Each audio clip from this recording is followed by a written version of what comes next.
Hello everyone, this is Devil Slayer Raksasi, I believe is how you would pronounce that subtitle. It is a top-down roguelite hack and slash, with emphasis on the top-down, as you can probably see in the background. And when I say top-down, I don't mean like an isometric projection Diablo-style top-down, I mean like you are actually looking at the top of your character's head. It is an extreme top-down kind of perspective, one that you don't see all that often, and it honestly takes a little bit of getting used to while playing, just because of the general controls being focused on this very like 2D top-down projection kind of thing. It's a little bit different than what you're used to. I highly recommend a controller for this game, although I guess it would probably work fairly well with a keyboard and mouse, but I think the movement would be a little bit better with an analog stick. It does use the classic roguelite elements that you're probably used to, things like permadeath, meta unlocking of various items and new abilities, and character unlocks as well, and of course a different set of bosses for each floor that you could possibly run into.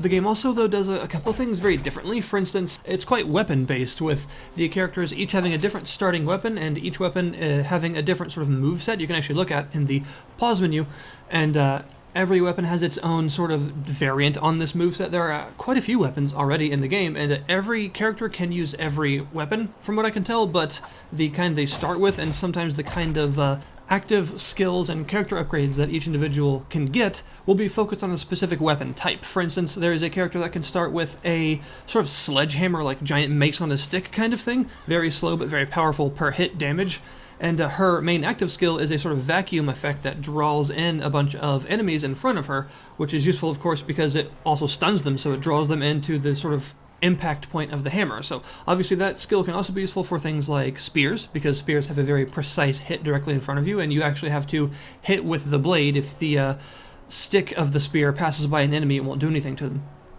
So it's useful for multiple weapon types, but it is very clearly focused on the sort of big, slow, heavy area hitting damage of like hammers and maces and the like. There is also a meta progression system, like I mentioned, where you will get these souls for just going through the areas, for killing enemies, for killing bosses, etc. You'll find these souls, and after every boss, you will go to a sort of safe zone where you can spend these souls.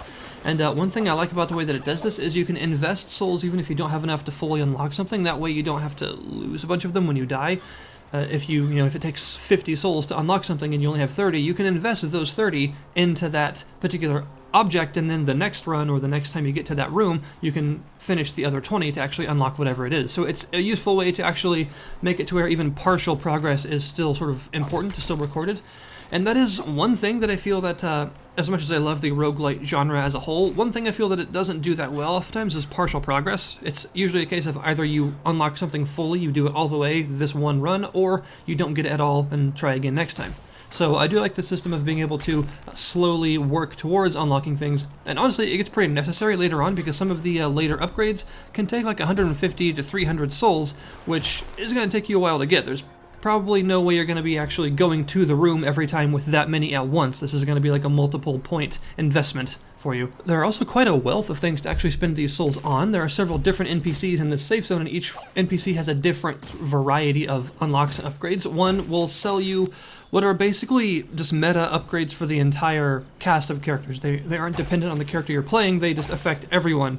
One of the earlier ones that I recommend going for instance, to show you what they're like, is one that gives a chest of keys when you start. So as you upgrade this unlock, they will have more and more keys, and keys are of course very, very useful. There are often locked chests, locked rooms, and things like that around the place, as you would probably expect from like the sort of Isaac style of roguelite. You need keys fairly often. So being able to start with a chest full of keys in the first room is very useful. This NPC also sells various meta upgrades for just game mechanics in general, like one that unlocks the ability for secret rooms to spawn, and you get these disenchantment beads that you can use to actually reveal the secret room if you think you're standing next to it. They're actually pretty easy to find because they have a little ghost lady in front of them that's like, hey, yo, secret over here. So if you just go near the ghost and use one of the beads, you'll find a secret room. And so that's something that you have to unlock. So this NPC is effectively based on unlocking new mechanics.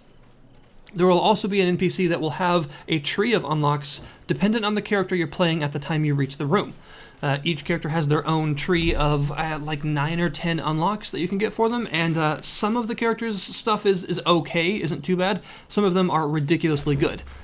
Every character will have the ability to unlock a second weapon slot so that they can actually carry two at once, which is incredibly useful because the weapons are quite situational and each one does work fairly differently with different combos and different attacks and different speeds and reaches and all these sorts of things you need to keep in mind. So being able to actually carry two is really, really, really useful for everyone.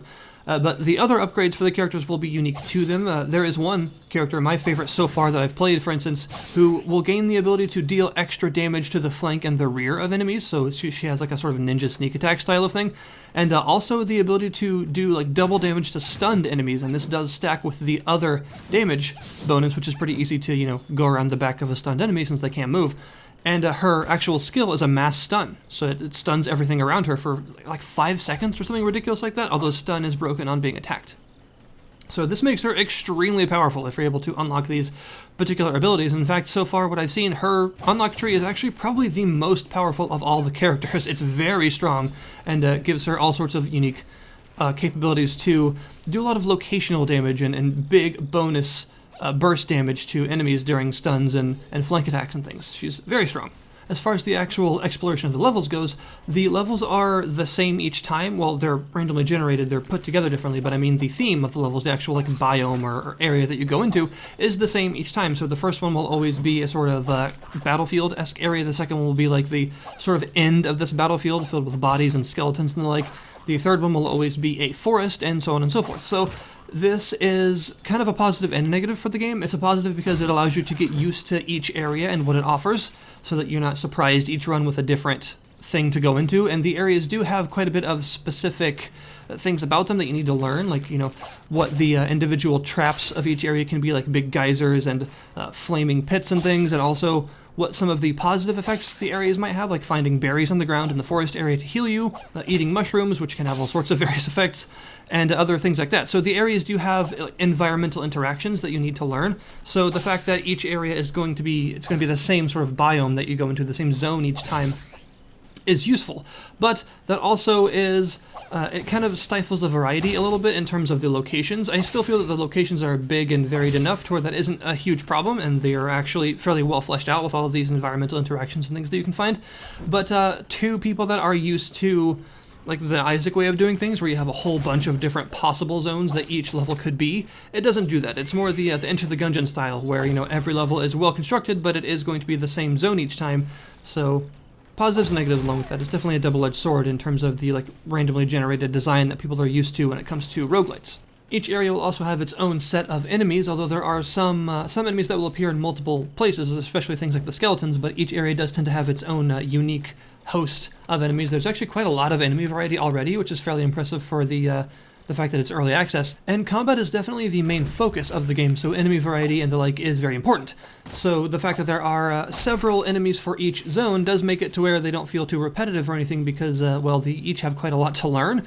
Some have described the game as going for like a Souls-like combat system. I don't know if I agree with that, just because it has somewhat slow animations and a stamina gauge. I don't really agree with it being Souls-like myself, but the combat is well fleshed out and is an enjoyable part of the game mechanics because, well, with it being the focus and all, with all these weapons and all the enemy variety and all that stuff, it does come together to be a fun system to go through. Souls-like, I'm not really sure about, but it is at least well fleshed out and enjoyable to play. Different enemies will have different rules that you need to learn, like the fact that skeletons can only see in fairly close range, so you can sort of sneak around them if you're careful. You do have to kill all the enemies in the room, but the ability to attack them from different angles is important depending on the weapon and character that you're using. And one of the most interesting parts of the exploration for me is the fact that enemies will actually infight with each other. You will come across different combinations of enemies in different zones that are not friendly to each other. So that means there are several moments where you will come across like soldiers fighting off some skeletons, or some spiders attacking some other like non-naturey creatures and the like in the forest. That each biome, or each zone I should say, has its own set of enemies that will actually not necessarily be friends with each other. So just because they are enemies to you doesn't mean that they won't also fight each other, which is a nice bit of a difference when it comes to games like this. That's not all that common. So having enemy infighting and all that sort of stuff is actually really cool, because it's just not something that you see that often. Boss fights are, of course, a pretty major focus of the game, considering the game's combat focus. That is sort of expected. And so far, the boss fights have been pretty good. They are at least very interestingly visually designed. They all look kind of neat. And I like that they also all have a bit of a story, and beating bosses can actually unlock further bosses for you to fight. So, for instance, on the first level of the game, you will always, at first, be facing this group of a couple of enemies with a sort of leader that can throw stuff at you and can buff them, and one can heal the leader and stuff like that. It's sort of like this congregation that you have to fell. And for the first time you actually beat them, you will unlock a new character as well as a new boss, because these crazy, weird, evil demon bug things will come across their corpses and actually start to feast on them, and they will become a possible boss for the first floor. So sometimes when you get to the boss room on the first floor, the original boss will be dead and you'll be facing those bugs instead, which have a completely different strategy to actually beating them. So I do like that the different possible bosses have sort of a lore background to them and a reason for actually being unlocked, so that the boss variance actually feels like a sort of progression of the world, which is neat. There's also, of course, as you would expect, various items that you can find along the way and buy in the shops, and the game does have a pretty interesting focus on the items, being a lot of them are actually part of a set. That is also pretty unusual for a roguelite. You don't see that very often either, so that's a pretty nice little feature, and the items themselves tend to be pretty strong. Usually even the simple kind of one-off items have pretty significant effects, like increasing your overall attack by 30% or giving you like 50 extra HP or something like that. That is a fairly lasting, noticeable effect. And the more complicated items involve stuff like a fish that follows you around and explodes in a big water blast in every room that can poison dudes for some reason, or a nail that causes lightning to strike an enemy every time you first enter a room.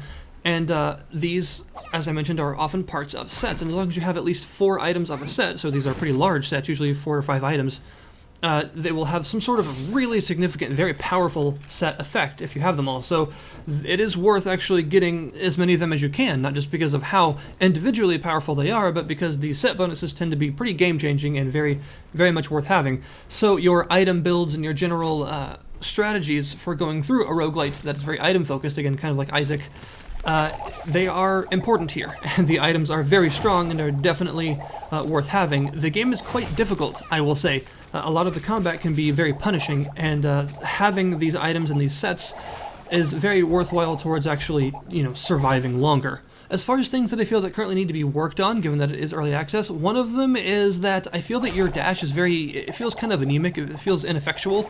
They have gone some way to remedy this by increasing the amount of invulnerability frames that the dash gives you, which is helpful and does help it feel better.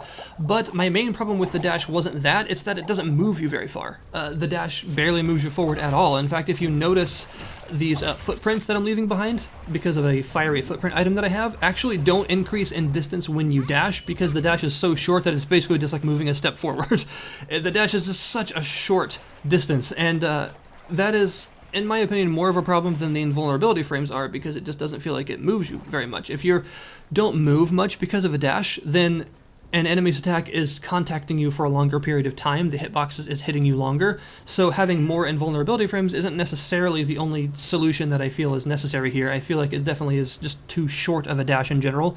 The other problem that I have is I feel that some enemies hit way too hard. There is a kind of a lack of consistency, where sometimes you have like big, huge, scary enemies that have like really slow attacks that obviously you should not be hit by, because of course they should do tons of damage because they're a big, obvious, slow thing. If you get hit by it, you should get hurt a lot, and it does. But there will be some enemies, even in the first floor, the very first area of the game, that also hit just as hard with very quick attacks that come out so fast that they can actually stun lock you a little bit, because they're just, they're basic swings. So like a basic 2 or 3 swing combo of like a peasant skeleton can actually kill you, because each hit does like 40 damage. I feel like sometimes the enemies do a little bit excessive damage, that they don't really need to be hitting this hard all the time, and that it feels a little bit like artificial difficulty occasionally when some enemies just hit this hard. And if you combine that with the other problem of the combat that I personally have, which is that stuns last way too long on you, you can kind of get into a situation where you're very easily killed. Stuns can last upwards of 4 seconds on your character, and that's actually long enough for the enemy in question to build up another stun and hit you and just chain stun you over and over, because you can't get out of it. So the stun lasts for so long that you'll just get hit again by another stun, and that's a little much to me. But the developers have shown a lot of willingness to tighten up the combat system and fix its problems that they have been doing already. There have been several updates that have drastically improved various bits of feedback that the game gives you in combat, so hopefully some of those may be considered as well. And overall, I think it's a really pretty great roguelite, actually. It's a very nice combat-focused action RPG style of roguelite from an interesting perspective, and it's only $10. So that's that. I'll link you, as always, in the description below this video, and if you want, you can go check it out. $10 is not much for what the game already offers, so if you like roguelites like I do, it's definitely worth playing. Thank you guys very much for watching, and I'll see you next time.